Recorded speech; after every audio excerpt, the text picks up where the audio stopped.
Hi everyone, welcome back to A Peaceful Pursuit. Today I wanted to share with you from this 3-volume set called the Summa Domestica. If you've never heard of it and you enjoy all things having to do with the home and keeping the home, I would highly recommend it. I had it on a wish list for a couple of years and I finally got it for Christmas this past year. And I've taken my time to go through each volume and I'm going to have to do it. It's a resource that you can go back to for sure. So the one I wanted to share with you today, I thought I would read it to you and just kind of give my thoughts because I feel like there's just stuff in there that I just wanted to share and just elaborate my thoughts on it too, because as I was reading it, which frequently has happened with this 3-volume set, is I've just been like, yes, this is exactly what I was thinking. This is exactly what I thought this might work, or I was thinking, oh, this is how I might apply this to this. Just so many things of a variety of topics that she writes about having to do with the home. I just love it. So this particular chapter is from volume 3, which is housekeeping, and it's called Getting Good at Thrifting. So she just starts off with just talking about her growing up and how she would go to like junkyards with her mom. So she kind of had an eye for some things before, wanted to train it further. So her general tips, I'll just read the tips for you. So have nothing in your house that you do not know to be useful or believe to be beautiful.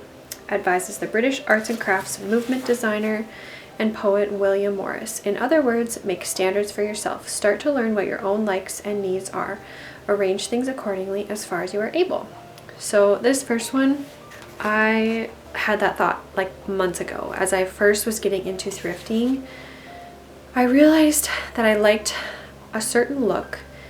Some people call it like a collected look, but I still think, I don't know, even further than that, I haven't landed on exactly what I like or what you would call it, because I still just go, when I go thrifting, I just buy what I like.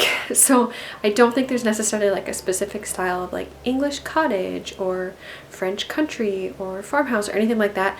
I just like things that look beautiful and that I think I can use to make my home more beautiful. So I don't know if that relates, but everybody has a little bit of different tastes. It's interesting because when you look at different images of homes that you can tell that a woman has been collecting pieces, it's crazy how it has the same feel of like warm, welcoming, inviting, but then it's completely different. So that's why I don't know what my style is exactly. I don't even know if I'm ever going to want to name it because I just buy what I like, but I know the feeling that I'm trying to create. So that's kind of how I go about it. Number 2, train your eye. Examine every photo that claims to feature flea market style or shabby chic or upcycling. Notice the things that you yourself would have passed up but look fabulous or useful. Notice colors and shapes. Notice when the DIY style has resulted in something worse than the original, for that is part of training your eye. Be critical and take note of what you don't like at all. Then look around you. So I feel like that kind of relates to the first one, but just continuing to train your eye and lean into what you like and how you want your home to feel. So number 3, avoid the temptation to think that you can restore everything. If I can spray paint it, I probably will, but I've learned that I don't have time for real professional refinishing, much less heavy-duty upholstering or slip covering, other than the most basic square of fabric stapled onto an ottoman. The best find is one you can clean off and put in its place right away. Second best is a fix that you can do. Worst is a pile of things in the basement that you'll never get to. So this one, I haven't yet had to actually deal with it because I feel like I landed on the second best. Like, I was like, if I can't fix this or paint it, I'm probably not going to get it because I won't get to it. There are certain things, I have, like a wish list of things that I'm kind of looking for. That would be projects that I'd have to have my husband help me with, but those are very specific and they would be something that I would like make sure that we're going to get to it before we spend the money on it, if that makes sense. So other than that, I do try to buy things when I'm thrifting that I know I have a place for, or sometimes if I don't have a specific place for it right now, I know that I'm like, well, I want to put this in the bathroom whenever we get to doing the bathroom. So if it's something like that, I will store it because that doesn't happen very often, so it's not going to end up being this huge pile of things. But generally speaking, I try to only buy what I know we're going to use, or if it's something I can hang on the wall and I have a spot for it and it's going to be beautiful, then I'll do it. Number 4 is to see things separately. Look at a picture, look at its frame. Those are two different things, and even if one of them is not right, the other might be. The same with sheets. It's the pillowcases that go first, so it makes sense to buy those when you can find newish ones on clearance. The truth is that when the bed is made, the pillowcases are all you really see. What she said about the frames is totally accurate. I've also bought frames that I loved the frames and the pictures, but I didn't want to keep them together. So the pictures were smaller, but I wanted the whole frame because they would have like a matte, I don't even know, there's probably a proper name for it, but like the image and then a matte layering around it and then the frame, but I wanted the whole frame to be a different image. So I would take out the picture and then keep the little picture, and then I still have some of those because I want to put them in smaller frames. I think they'd be cute that way. So you have to be able to dream a little bit and think, okay, what could I use this part for and what could I use this part for? 5, if it's unique, get it. I've never regretted passing up someone's Target cast off, but there was an antique blue hand-painted bed once. ...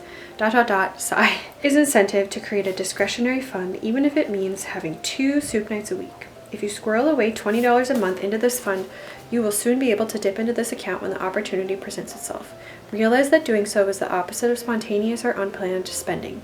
It's more like planning for the unexpected, and the truth is that you can't live the frugal life without being ready and poised to seize the chance for an inexpensive way to get the things you need and would love. So that point, actually, I haven't even applied to my life yet. I feel like that's really smart to have a fund for the unexpected in regards to thrifting, because she's so right. Like when you are thrifting, there comes a time sometimes when you've had this piece in the back of your mind. Like right now, I want to look for a hutch, but it's not really in the budget. And so I'm like, it's hard because if you found one, you might not find that exact one again. Actually, you won't. When you're thrifting, there isn't going to be another one because it's always unique in different pieces. So that's smart to have a discretionary fund. Number 6, know the trash days in your area. People put good items out with their trash, hoping someone will pick it up. The law, by the way, is on your side, as trash left out on the curb is fair game. If it's not obviously trash, however, you should ask before taking it. Some people who live near me have a nice white bench out by their curb where they also put their trash. I don't think they want anyone taking it, although I do always look twice. So this is something that I haven't even thought about, because actually people in my area don't put a ton of trash out. It happens a couple times, I feel like, whenever it's spring cleanup or something. And that's when a lot of people are driving around looking at what's on everybody's curb. Every once in a while, I do see some stuff out. So it's something that I should really pay attention to more, because actually my work desk, I grabbed when my husband and I lived in our first apartment. Somebody had left it out by the garages and it just said free. So we hauled it all the way up. I think it's an antique. It's super heavy. My dad and I painted it. I got some different hardware, but that doesn't happen to me very often, although it would be cool if it did. And number 7, know that learning to be thrifty is a process. You won't learn everything at once, and that's okay. Don't wait for anyone's permission. Just plunge in. So, and then she kind of just goes on like, be patient, remind yourself why you're being thrifty. I felt like those tips were all so accurate and so helpful, so I wanted to share them with you. It's interesting because I was having a conversation with my dad recently about thrifting, because since I started staying home, I've gotten really into thrifting, and I find that I really enjoy the creative process. I really enjoy the hunt. I really enjoy the challenge of finding something for my home that we need and being patient, but then finding something that I can make work, and then also adding my own touch to it, you know, whether it's paint or a frame or whatever it is. He was telling me that he had popped into one of our thrift stores and he just didn't really find anything. Telling him, well, thrifting is kind of weird, because one time I went, and I think I had mentioned this on here before, but I went one day and there was a really cute shelf with some doors that opened, and I didn't have a place for it, but I thought, you know what, if I ever have a baby girl someday, that would be so cute in her room. I didn't like the color combo, but I could have painted it because it was just wooden. I thought if I painted like a rose pink, that would be so cute in a little girl's room. And if I never had a girl, I still would have used it. I probably just would have painted it blue.